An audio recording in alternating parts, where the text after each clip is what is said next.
உடைய பகையை நீங்கள் வைத்திருந்து அந்த பகையை வளர்த்து கொண்டு இருந்தால் ஒன்றை உணர்ந்து கொள்ளுங்கள், நீங்கள் ரசூலை விட மேன்மையானவர்கள் அல்ல, நீங்கள் அபூபக்கரை விட மேன்மையானவர்கள் அல்ல, நீங்கள் ஆயிஷாவை விட ரலியல்லாஹு அன்ஹா அவர்களை விட மேன்மையாளர்கள் அல்ல. அவர்களே தங்களுடைய மானத்தில் தங்களுடைய விஷயத்தில் பங்கம் இழைக்கப்பட்டாலும் மன்னித்திருக்கிறார்கள் என்றால் அவர்களும் அல்லாஹ்வுடைய மன்னிப்பை தேடினார்கள். நானும் மன்னிப்பை தேடுகிறேன் என்றால் மன்னியுங்கள்.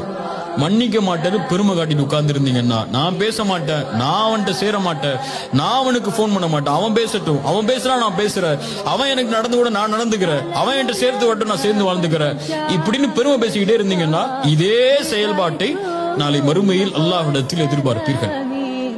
அல்லாஹ் ரப்புல் ஆலமீன் இந்த தன்மையை செயல்படுத்துவதற்கு அல்லாஹ் எனக்கும் உங்களுக்கும் ஆற்றல் தருவானாக.